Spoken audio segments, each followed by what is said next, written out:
La montagne s'est mise à cracher de la cendre volcanique brûlante. Les Minoens devaient partir au plus vite.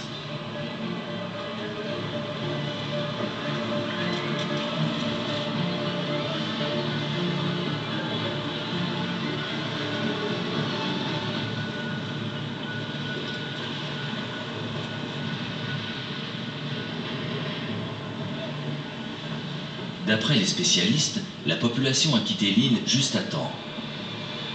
Aucune trace d'objets de valeur ou de restes humains n'a jamais été découverte. Mais personne ne sait où les Minoens ont trouvé refuge.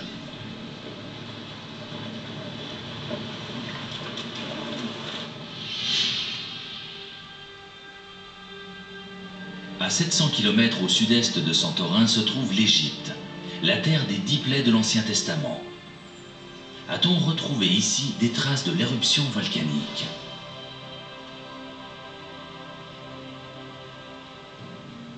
À Avaris, dans le delta du Nil, l'archéologue Manfred Bietak étudie les différentes époques de l'histoire égyptienne depuis plus de 40 ans. Parmi ces grandes trouvailles, la découverte de fresques minoennes dans un palais de la 18e dynastie exécuté longtemps après la date présumée de l'éruption. Regardez ça. C'est un sauteur de taureau. La qualité de cette peinture est fantastique.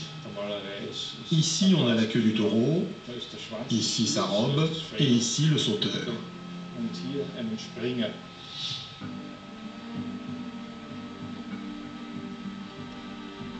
Une reconstitution par ordinateur dévoile des images d'un autre monde. Ces peintures sont probablement l'œuvre d'artistes minoens vivant et travaillant à Avaris plusieurs générations après la destruction totale de leur île. Mais elles ne fournissent aucun indice quant au bouleversement qu'a pourtant dû connaître la civilisation minoenne.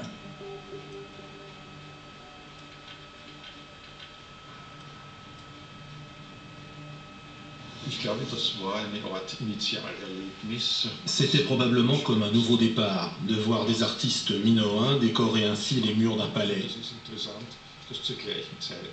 C'est intéressant de constater qu'à la même époque, l'art minoen a commencé à influencer l'art égyptien de façon notoire. C'est une preuve supplémentaire qu'il y avait des rapports étroits entre les civilisations minoennes et égyptiennes.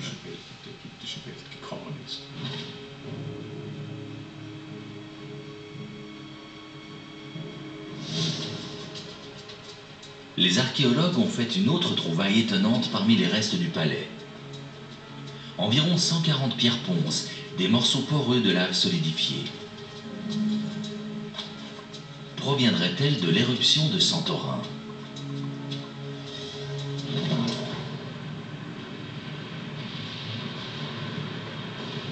On sait qu'après plusieurs mois de signes précurseurs, l'île s'est ouverte en deux dans une explosion d'une violence inouïe.